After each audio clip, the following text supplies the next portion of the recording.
प्रिय भक्तों, आज सोमवार का दिन यानी कि भगवान शिव शंकर जी का दिन है। और जो भी भक्त आज के दिन भगवान शिव शंकर जी की पूजा अर्चना अपने सच्चे मन से करता है तो उस व्यक्ति या महिला के ऊपर भगवान शिव शंकर जी की असीम कृपा दृष्टि अवश्य होती है और साथ ही उनके बिगड़े हुए कार्य जल्द ही बनने लगते हैं। फिर चाहे वह बच्चों का भविष्य हो, अच्छे जीवन साथी की तलाश हो या फिर पैसे की चिंता हो, आपके घर परिवार में चल रही दरिद्रता का भी विनाश होने लगेगा और साथ ही आपके व्यवसाय से लेकर हर छोटे बड़े कारोबारों में वृद्धि होने लगेंगी।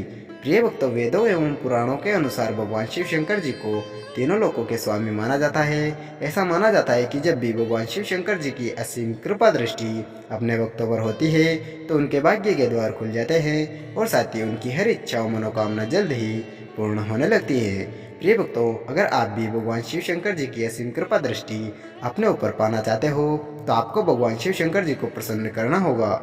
प्रिय भक्तों, भगवान शिव शंकर जी को प्रसन्न करने के लिए आपको हर सोमवार के दिन व्रत रखकर भगवान शिव शंकर मंदिर जाकर इनकी पूजा अर्चना एवं हमारे द्वारा बताए गए इस मंत्र को पूरे 108 बार से ज्यादा जाप करना होगा।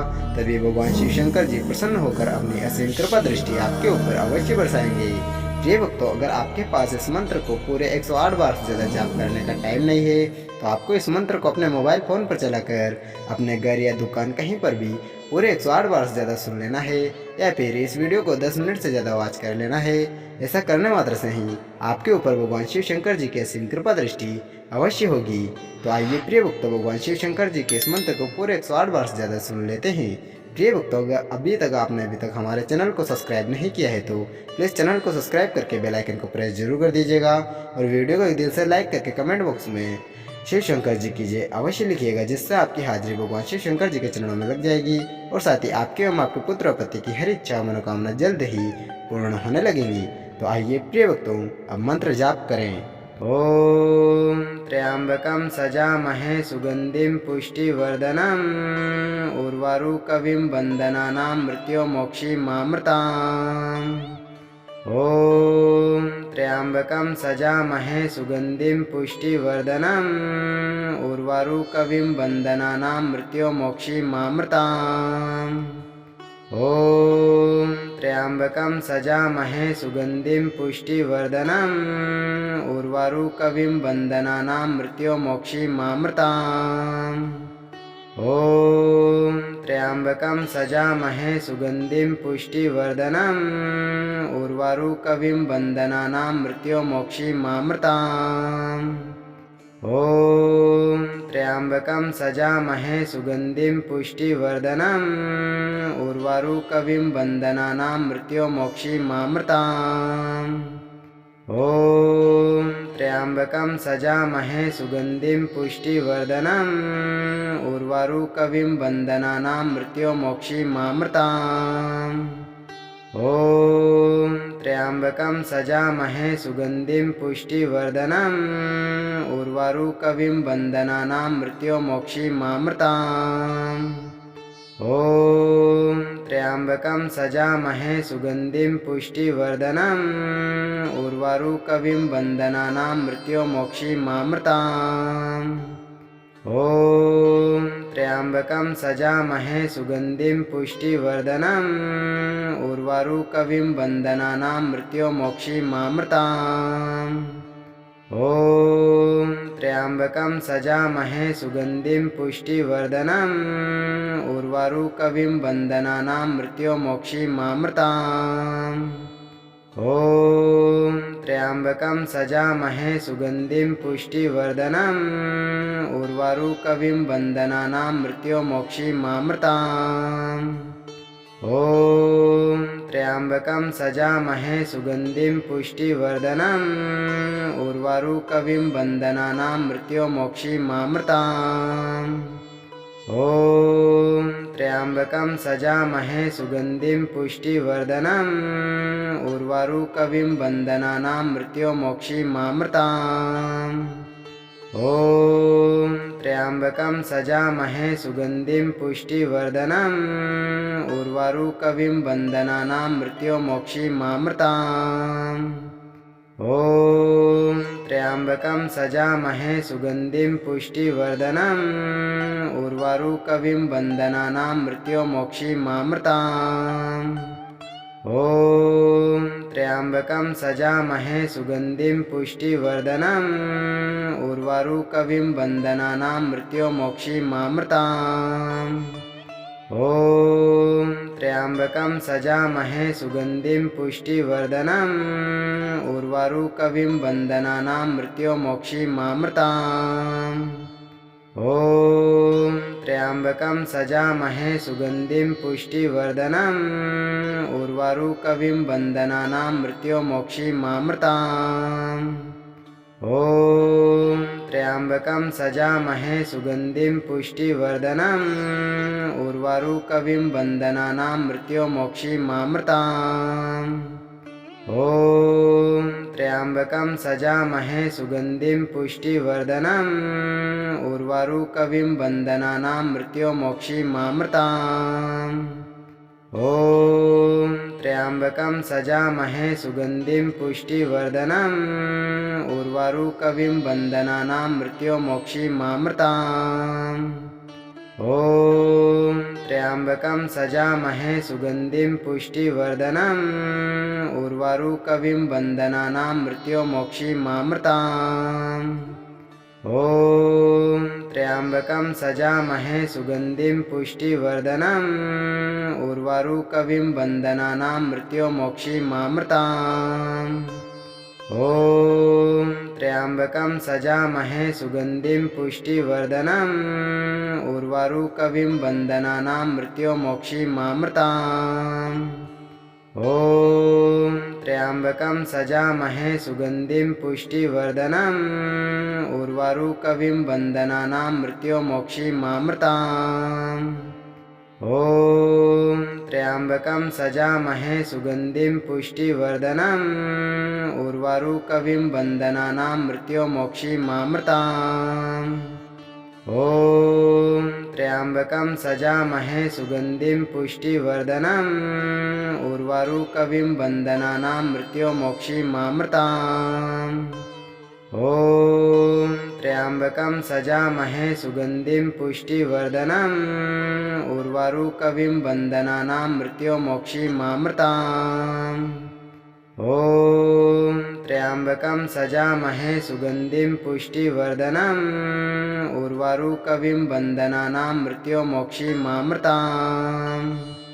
ॐ त्र्यम्बकं सजामहे सुगन्धिं पुष्टिवर्धनम् उर्वारुकविं वन्दनानां मृत्योर्मोक्षीमामृताम्। ॐ त्र्यम्बकं सजामहे सुगन्धिं पुष्टिवर्धनम् उर्वारुकविं वन्दनानां मृत्योर्मोक्षीमामृताम्। ॐ त्र्यम्बकं सजामहे सुगन्धिं पुष्टिवर्धनम् उर्वारुकविं वन्दनानां मृत्योर्मोक्षीमामृताम्। ॐ त्र्यम्बकं सजामहे सुगन्धिं पुष्टिवर्धनम् उर्वारुकविं वन्दनानां मृत्योर्मोक्षीमामृताम्। ॐ त्र्यम्बकं सजामहे सुगन्धिं पुष्टिवर्धनम् उर्वारुकविं वन्दनानां मृत्योर्मोक्षीमामृताम्। ॐ त्र्यम्बकं सजामहे सुगन्धिं पुष्टिवर्धनम् उर्वारुकविं वन्दनानां मृत्योर्मोक्षीमामृताम्।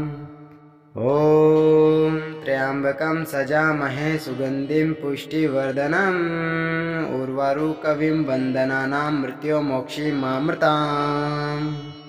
ॐ त्र्यम्बकं सजामहे सुगन्धिं पुष्टिवर्धनम् उर्वारुकविं वन्दनानां मृत्योर्मोक्षीमामृताम्।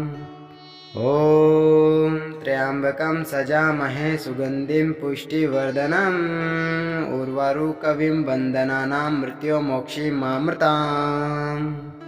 ॐ त्र्यम्बकं सजामहे सुगन्धिं पुष्टिवर्धनम् उर्वारुकविं वन्दनानां मृत्योर्मोक्षीमामृताम्। ॐ त्र्यम्बकं सजामहे सुगन्धिं पुष्टिवर्धनम् उर्वारुकविं वन्दनानां मृत्योर्मोक्षीमामृताम्। ॐ त्र्यम्बकं त्र्यम्बकं सजामहे सुगन्धिं पुष्टिवर्धनम् उर्वारुकविं वन्दनानां मृत्योर्मोक्षीमामृताम्। ॐ त्र्यम्बकं सजामहे सुगन्धिं पुष्टिवर्धनम् उर्वारुकविं वन्दनानां मृत्योर्मोक्षीमामृताम्। ॐ त्र्यम्बकं सजामहे सुगन्धिं पुष्टिवर्धनम् उर्वारुकविं वन्दनानां मृत्योर्मोक्षीमामृताम्। ॐ त्र्यम्बकं सजामहे सुगन्धिं पुष्टिवर्धनम् उर्वारुकविं वन्दनानां मृत्योर्मोक्षीमामृताम्। ॐ त्र्यम्बकं सजामहे सुगन्धिं पुष्टिवर्धनम् उर्वारुकविं वन्दनानां मृत्योर्मोक्षीमामृताम्। ॐ त्र्यम्बकं सजामहे सुगन्धिं पुष्टिवर्धनम् उर्वारुकविं वन्दनानां मृत्योर्मोक्षीमामृताम्। ॐ त्र्यम्बकं सजामहे सुगन्धिं पुष्टिवर्धनम् उर्वारुकविं वन्दनानां मृत्योर्मोक्षीमामृताम्। ॐ त्र्यम्बकं सजामहे सुगन्धिं पुष्टिवर्धनम् उर्वारुकविं वन्दनानां मृत्योर्मोक्षीमामृताम्। ॐ त्र्यम्बकं सजामहे सुगन्धिं पुष्टिवर्धनम् उर्वारुकविं वन्दनानां मृत्योर्मोक्षीमामृताम्।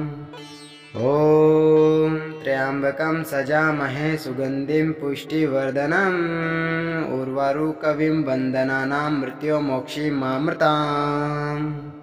ॐ त्र्यम्बकं सजामहे सुगन्धिं पुष्टिवर्धनम् उर्वारुकविं वन्दनानां मृत्योर्मोक्षीमामृताम्। ॐ त्र्यम्बकं सजामहे सुगन्धिं पुष्टिवर्धनम् उर्वारुकविं वन्दनानां मृत्योर्मोक्षीमामृताम्।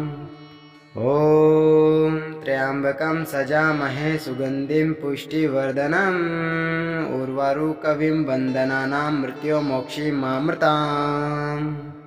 ॐ त्र्यम्बकं सजामहे सुगन्धिं पुष्टिवर्धनम् उर्वारुकविं वन्दनानां मृत्योर्मोक्षीमामृताम्। ॐ त्र्यम्बकं सजामहे सुगन्धिं पुष्टिवर्धनम् उर्वारुकविं वन्दनानां मृत्योर्मोक्षीमामृताम्। ॐ त्र्यम्बकं सजामहे सुगन्धिं पुष्टिवर्धनम् उर्वारुकविं वन्दनानां मृत्योर्मोक्षीमामृताम्। ॐ त्र्यम्बकं सजामहे सुगन्धिं पुष्टिवर्धनम् उर्वारुकविं वन्दनानां मृत्योर्मोक्षीमामृताम्। ॐ त्र्यम्बकं सजामहे सुगन्धिं पुष्टिवर्धनम् उर्वारुकविं वन्दनानां मृत्योर्मोक्षीमामृताम्। ॐ त्र्यम्बकं सजामहे सुगन्धिं पुष्टिवर्धनम् उर्वारुकविं वन्दनानां मृत्योर्मोक्षीमामृताम्। ॐ त्र्यम्बकं सजामहे सुगन्धिं पुष्टिवर्धनम् उर्वारुकविं वन्दनानां मृत्योर्मोक्षीमामृताम्। ॐ त्र्यम्बकं सजामहे सुगन्धिं पुष्टिवर्धनम् उर्वारुकविं वन्दनानां मृत्योर्मोक्षीमामृताम्। ॐ त्र्यम्बकं सजामहे सुगन्धिं पुष्टिवर्धनम् उर्वारुकविं वन्दनानां मृत्योर्मोक्षीमामृताम्। ॐ त्र्यम्बकं सजामहे सुगन्धिं पुष्टिवर्धनम् उर्वारुकविं वन्दनानां मृत्योर्मोक्षीमामृताम्। ॐ त्र्यम्बकं सजामहे सुगन्धिं पुष्टिवर्धनम् उर्वारुकविं वन्दनानां मृत्योर्मोक्षीमामृताम्। ॐ त्र्यम्बकं सजामहे सुगन्धिं पुष्टिवर्धनम् उर्वारुकविं वन्दनानां मृत्योर्मोक्षीमामृताम्। ॐ त्र्यम्बकं सजामहे सुगन्धिं पुष्टिवर्धनम् उर्वारुकविं वन्दनानां मृत्युमोक्षीमामृताम्। ॐ त्र्यम्बकं सजामहे सुगन्धिं पुष्टिवर्धनम् उर्वारुकविं वन्दनानां मृत्युमोक्षीमामृताम्। ॐ त्र्यम्बकं सजामहे सुगन्धिं पुष्टिवर्धनम् उर्वारुकविं वन्दनानां मृत्युमोक्षीमामृताम्। ॐ त्र्यम्बकं सजामहे सुगन्धिं पुष्टिवर्धनम् उर्वारुकविं वन्दनानां मृत्युमोक्षीमामृताम्। ॐ त्र्यम्बकं सजामहे सुगन्धिं पुष्टिवर्धनम् उर्वारुकविं वन्दनानां मृत्युमोक्षीमामृताम्। ॐ त्र्यम्बकं सजामहे सुगन्धिं पुष्टिवर्धनम् उर्वारुकविं वन्दनानां मृत्युमोक्षीमामृताम्।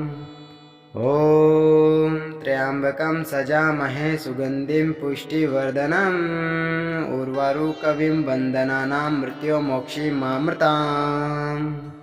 ॐ त्र्यम्बकं सजामहे सुगन्धिं पुष्टिवर्धनम् उर्वारुकविं वन्दनानां मृत्युमोक्षीमामृताम्। ॐ त्र्यम्बकं सजामहे सुगन्धिं पुष्टिवर्धनम् उर्वारुकविं वन्दनानां मृत्युमोक्षीमामृताम्।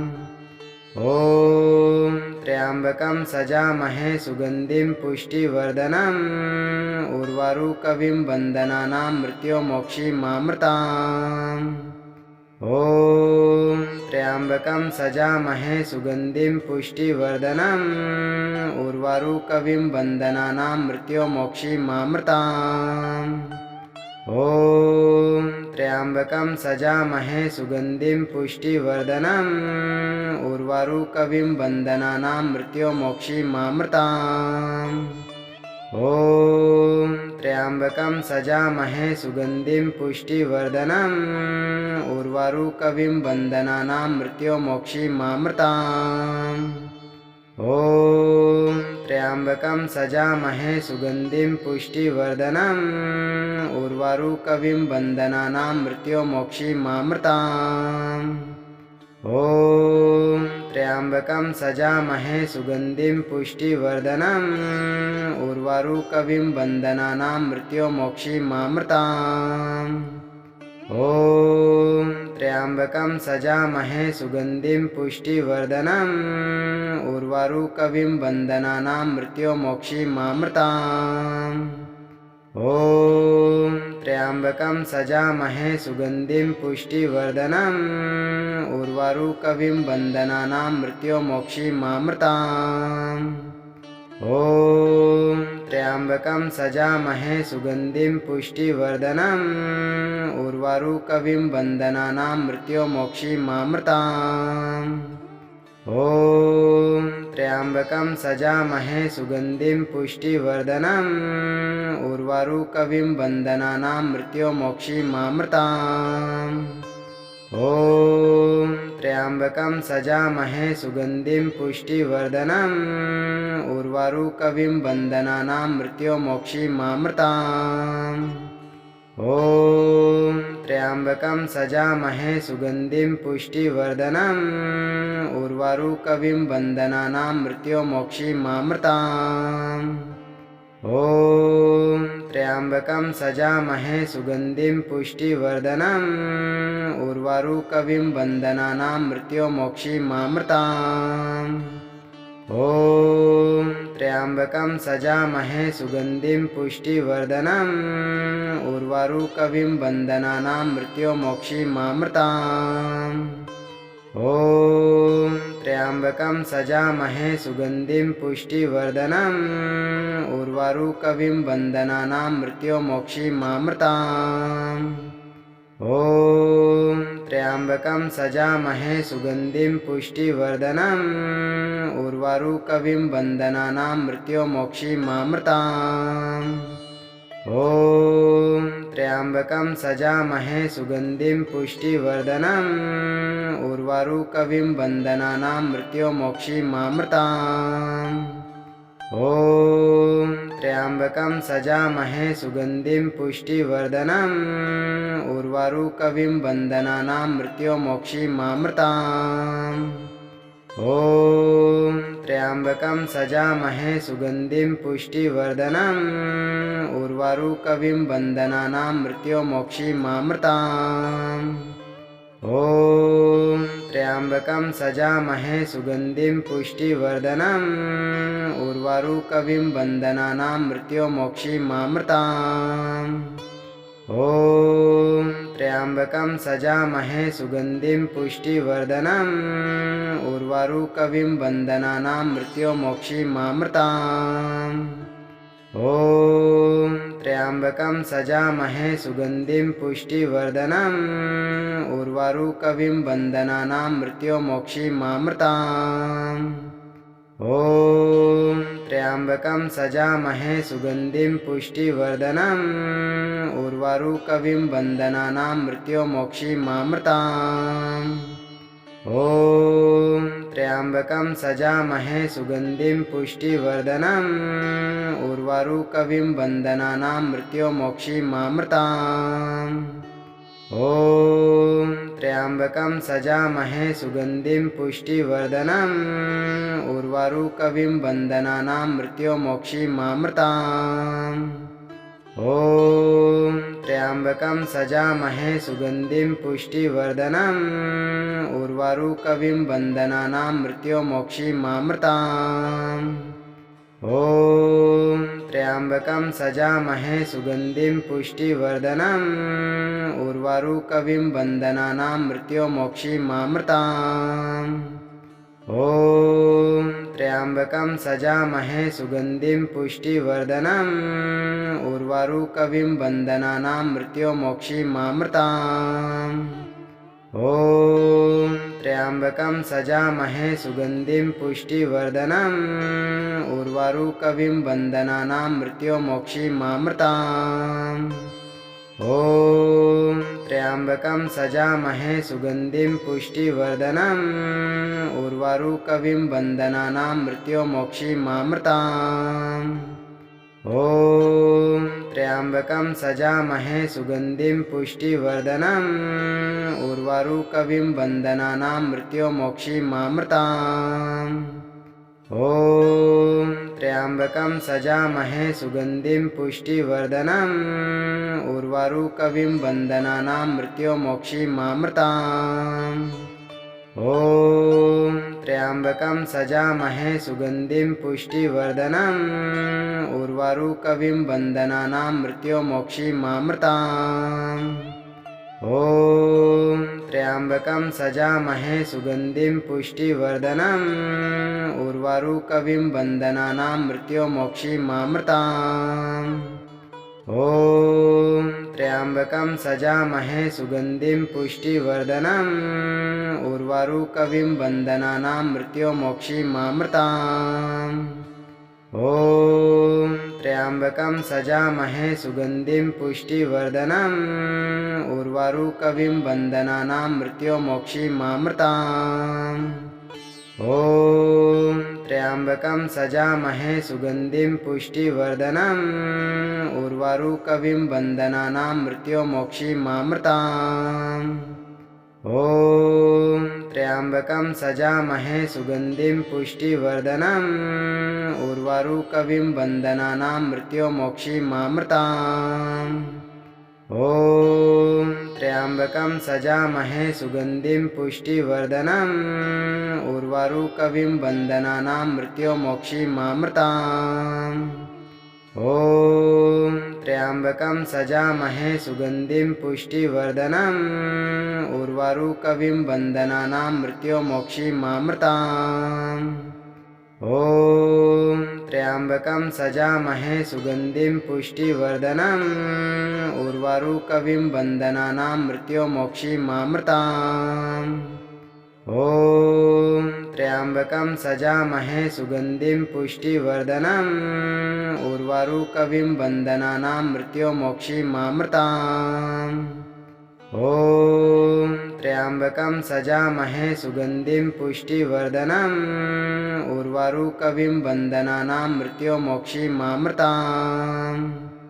ॐ त्र्यम्बकं सजामहे सुगन्धिं पुष्टिवर्धनम् उर्वारुकविं वन्दनानां मृत्युमोक्षीमामृताम्। ॐ त्र्यम्बकं सजामहे सुगन्धिं पुष्टिवर्धनम् उर्वारुकविं वन्दनानां मृत्युमोक्षीमामृताम्। ॐ त्र्यम्बकं सजामहे सुगन्धिं पुष्टिवर्धनम् उर्वारुकविं वन्दनानां मृत्युमोक्षीमामृताम्। ॐ त्र्यम्बकं सजामहे सुगन्धिं पुष्टिवर्धनम् उर्वारुकविं वन्दनानां मृत्युमोक्षीमामृताम्। ॐ त्र्यम्बकं सजामहे सुगन्धिं पुष्टिवर्धनम् उर्वारुकविं वन्दनानां मृत्युमोक्षीमामृताम्। ॐ त्र्यम्बकं सजामहे सुगन्धिं पुष्टिवर्धनम् उर्वारुकविं वन्दनानां मृत्युमोक्षीमामृताम्। ॐ त्र्यम्बकं सजामहे सुगन्धिं पुष्टिवर्धनम् उर्वारुकविं वन्दनानां मृत्युमोक्षीमामृताम्। ॐ त्र्यम्बकं सजामहे सुगन्धिं पुष्टिवर्धनम् उर्वारुकविं वन्दनानां मृत्युमोक्षीमामृताम्। ॐ त्र्यम्बकं सजामहे सुगन्धिं पुष्टिवर्धनम् उर्वारुकविं वन्दनानां मृत्युमोक्षीमामृताम्। ॐ त्र्यम्बकं सजामहे सुगन्धिं पुष्टिवर्धनम् उर्वारुकविं वन्दनानां मृत्युमोक्षीमामृताम्। ॐ त्र्यम्बकं सजामहे सुगन्धिं पुष्टिवर्धनम् उर्वारुकविं वन्दनानां मृत्युमोक्षीमामृताम्। ॐ त्र्यम्बकं सजामहे सुगन्धिं पुष्टिवर्धनम् उर्वारुकविं वन्दनानां मृत्युमोक्षीमामृताम्। ॐ त्र्यम्बकं सजामहे सुगन्धिं पुष्टिवर्धनम् उर्वारुकविं वन्दनानां मृत्युमोक्षीमामृताम्। ॐ त्र्यम्बकं सजामहे सुगन्धिं पुष्टिवर्धनम् उर्वारुकविं वन्दनानां मृत्युमोक्षीमामृताम्। ॐ त्र्यम्बकं सजामहे सुगन्धिं पुष्टिवर्धनम् उर्वारुकविं वन्दनानां मृत्युमोक्षीमामृताम्। ॐ त्र्यम्बकं सजामहे सुगन्धिं पुष्टिवर्धनम् उर्वारुकविं वन्दनानां मृत्युमोक्षीमामृताम्। ॐ त्र्यम्बकं सजामहे सुगन्धिं पुष्टिवर्धनम् उर्वारुकविं वन्दनानां मृत्युमोक्षीमामृताम्। ॐ त्र्यम्बकं सजामहे सुगन्धिं पुष्टिवर्धनम् उर्वारुकविं वन्दनानां मृत्युमोक्षीमामृताम्। ॐ त्र्यम्बकं सजामहे सुगन्धिं पुष्टिवर्धनम् उर्वारुकविं वन्दनानां मृत्युमोक्षीमामृताम्। ॐ त्र्यम्बकं सजामहे सुगन्धिं पुष्टिवर्धनम् उर्वारुकविं वन्दनानां मृत्युमोक्षीमामृताम्। ॐ त्र्यम्बकं सजामहे सुगन्धिं पुष्टिवर्धनम् उर्वारुकविं वन्दनानां मृत्युमोक्षीमामृताम्। ॐ त्र्यम्बकं सजामहे सुगन्धिं पुष्टिवर्धनम् उर्वारुकविं वन्दनानां मृत्युमोक्षीमामृताम्। ॐ त्र्यम्बकं सजामहे सुगन्धिं पुष्टिवर्धनम् उर्वारुकविं वन्दनानां मृत्युमोक्षीमामृताम्। ॐ त्र्यम्बकं सजामहे सुगन्धिं पुष्टिवर्धनम् उर्वारुकविं वन्दनानां मृत्युमोक्षीमामृताम्। ॐ त्र्यम्बकं सजामहे सुगन्धिं पुष्टिवर्धनम् उर्वारुकविं वन्दनानां मृत्युमोक्षीमामृताम्।